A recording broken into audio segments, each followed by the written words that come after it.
Hello, my name is Shanor. I'm a content creator based in the Philippines. Ayun, good day check gang. Hey, what's up?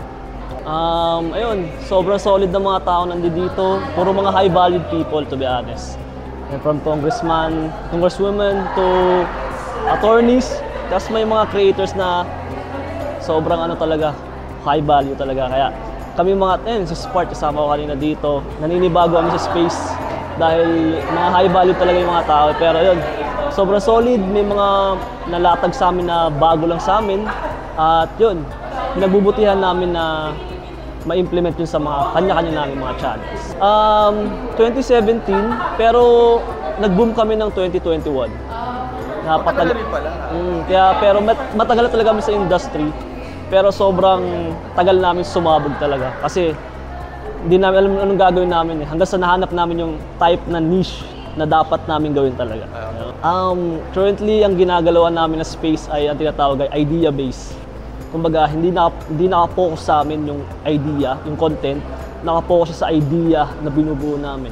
Example, ang pinaka-latest na content na ginawa namin ay pumunta kami sa pinakamataas na bundok sa Pilipinas nang nakaban lang kami. Sa van lang kami tumira 3 araw, kung kami naligo, kumain, natulog sa van. Tapos yun, pinuntahan namin yung pinakamataas na bundok sa Luzon, yung Pulag. Kaya yun, doon lang kami nagpo-focus sa idea, hindi sa personal namin. Ayun ang idea-based content. Kasi ano eh, sa paggawa ng content, akala natin puro saya lang palagi. Pero kailangan natin maging responsible. Maging responsible sa sasabihin, sa gagawin. Ayun yung mga importante palaging gawin as a creator. Kumbaga, hindi pwede puro saya palagi. Kailangan may nababahagi kang knowledge kung paano umasta, paano maging tama. Hindi kasi porket ginagawa na madami, tama na agad. Kailangan talaga may direksyon. At yun ang importante. Sa ngayon kasi, dati kasi ang pinaka-problema lang namin ay tungkol sa music. Sa paggamit ng music na hindi sa amin. Copyrighted. Ayun lang yung mga copyrighted yung term.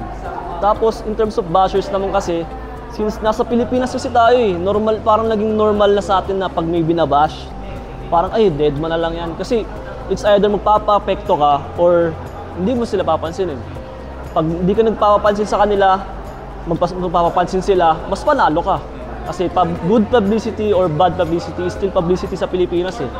Kaya okay pa rin na may bashers, ibig sabihin relevant. Yun lang. Sa gustong sumali sa CICP, it is a good way para mas maging ma-practice yung pagiging isang good content creator sa Pilipinas. O sabihin na natin na sa pagiging good, minsan nagiging boring, pero kasi pwede mo siyang hanapan ng paraan para mas maging exciting eh. Kaya okay palagi na yung ginagawa natin may knowledge kaysa sa puro saya lang. Pero pwede mo kasing as a creator, may freedom ka na yung something na matututunan mo, pwede mo maging masaya. Ayun, kung gusto mo sumali sa CICP, sali ka, solid. Panalo. Yun.